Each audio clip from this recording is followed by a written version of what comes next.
Olá, pessoal, tudo bem? Essa é a nossa quarta aula de língua portuguesa, e o assunto, o objeto de conhecimento da nossa aula é pontuação. Essa aula serve tanto para os oitavos como para os nonos anos.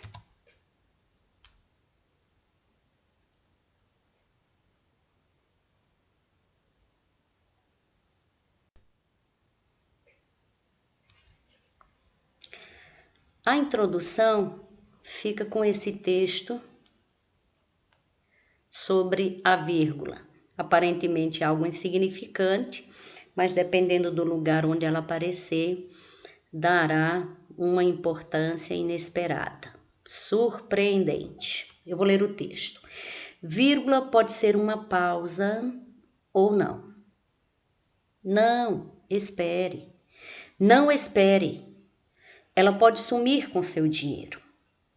R$ 23,40 ou R$ 2,34. Pode ser autoritária. Aceito, obrigado. Aceito, obrigado. Pode criar heróis. Isso só ele resolve. Isso só ele resolve. É violação. Esse juiz é corrupto. Esse juiz é corrupto. Ela pode ser a solução. Vamos perder. Nada foi resolvido. Vamos perder nada. Foi resolvido. A vírgula muda sua opinião. Não queremos saber. Não queremos saber. Uma vírgula pode mudar tudo. ABI, 100 anos lutando para que ninguém mude uma vírgula da sua informação. Detalhes adicionais. Se o homem soubesse o valor que tem a mulher, andaria de 4 à sua procura. Se você for mulher, certamente colocou vírgula depois de mulher. Aí a frase fica: se o homem soubesse o valor que tem a mulher, andaria de 4 à sua procura. Se você for homem, colocou a vírgula depois de tem. Se o homem soubesse o valor que tem, a mulher andaria de 4 à sua procura. Só uma vírgula e a diferença é enorme. Esse outro texto é mais divertido e fala também sobre os sinais de pontuação. O título do texto é Pontos de Vista. Os sinais de pontuação estavam quietos dentro do livro de português quando estourou a discussão. Esta história já começou com um erro, disse a vírgula. Ora, por quê? Perguntou o ponto de interrogação. Deveriam me colocar antes da palavra quando, respondeu a vírgula. Concordo, disse o ponto de exclamação. O certo seria: os sinais de pontuação estavam quietos dentro do livro de português quando estourou a discussão. Viram como eu sou importante? Disse a vírgula. E eu também, comentou o travessão. Eu logo apareci para o leitor saber que você estava falando. E nós? Protestaram as aspas. Somos tão importantes quanto vocês? Tanto que, para chamar a atenção, já nos puseram 2 vezes neste diálogo. O mesmo digo eu, comentou os 2 pontos. Apareço sempre antes das aspas e do travessão. Estamos todos a serviço da boa escrita, disse o ponto de exclamação. Nossa missão é dar clareza aos textos. Se não nos colocarem corretamente, vira uma confusão como agora. Às vezes podemos alterar todo o sentido de uma frase, disseram as reticências, ou dar margem para outras interpretações. É verdade, disse o ponto. Uma pontuação errada muda tudo. Se eu aparecer depois da frase "a guerra começou", disse o ponto de interrogação, é apenas uma pergunta, certo?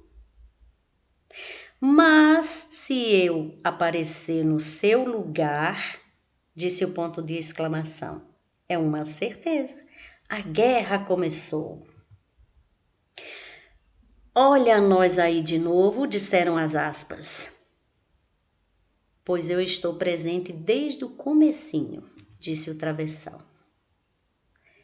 Tem hora em que, para evitar conflitos, não basta um ponto nem uma vírgula. É preciso os dois, disse o ponto e vírgula. E aí entro eu. O melhor mesmo é nos chamarem para trazer paz, disse a vírgula. Então, que nos usem direito, disse o ponto final, e pôs fim à discussão. Conto de João Anzanello, foi tirado da revista Escola, muito divertido e creio eu que até com esse texto simples, com uma leitura mais atenciosa, mais dedicada, vocês já conseguem dominar alguma coisa na pontuação. Esse outro texto tem um efeito diferente, a intenção aqui é até provocar em vocês uma reflexão para uma outra situação vivida, mas também para chamar a atenção sobre a pontuação, para você observar direitinho o que foi usado de pontuação dentro dele. O texto diz: o defeito do outro pode ser o seu. Olhou do seu vitrô, apontou para o quintal da vizinha e disse ao marido: há dias venho observando como é encardida a roupa da vizinha. Eu teria vergonha de pendurar no varal uma roupa tão mal lavada. Isso é relaxamento, um desleixo. Na verdade, acho que é preguiça. O tempo passava e cada vez que ela voltava a observar, as roupas tinham um aspecto pior. Certo dia, uma surpresa. Ao reparar nas roupas da vizinha, ficou abismada. Estavam brancas, limpinhas, as cores vivas. Criou vergonha, disse ela. Perdeu a preguiça e esfregou mais, ou então trocou a marca do sabão. Nada disso, replicou o marido. Fui eu que lavei. Lavou a roupa da vizinha? Não, mulher. Lavei o vidro da janela. Era ele que estava encardido. Moral da história. Geralmente o defeito que notamos no outro está em nós mesmos. Projetamos fora o que está dentro de nós. Sobre esse texto, além da mensagem, vocês precisam observar os inúmeros sinais de pontuação utilizados pelo autor. Eles assinalam as pausas, a entonação, o ritmo que guiam a leitura, conferindo clareza e fluência ao texto. Tais sinais existem necessariamente na língua escrita, pois o autor deles se vale para reconstituir recurso só possível na língua falada. Quando você fala, você se expressa com o tom de voz alterado, abaixado, gesticula.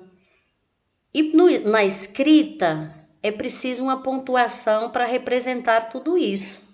Se ela não aparecer, fica até difícil conseguir entender o que o autor do texto quis colocar ali. Os sinais de pontuação são, pois, os recursos gráficos utilizados para imprimir ao texto escrito as características da língua falada. Aplicam-se às palavras ordenadas na oração ou no período e, por isso, são chamados também de notações sintáticas. Os sinais de pontuação podem ser classificados em dois grupos: os de pausa e os de melodia ou entonação. Sinais de pausa. Os sinais destinados a marcar pausa são o ponto, a vírgula, o ponto e vírgula, e os sinais de melodia ou entonação são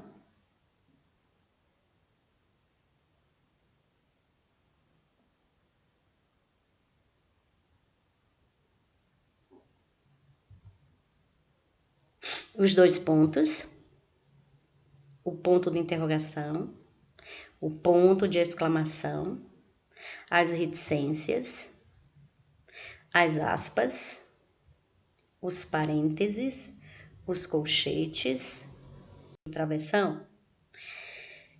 Esse outro slide, ele traz informações bem resumidas a respeito de cada pontuação.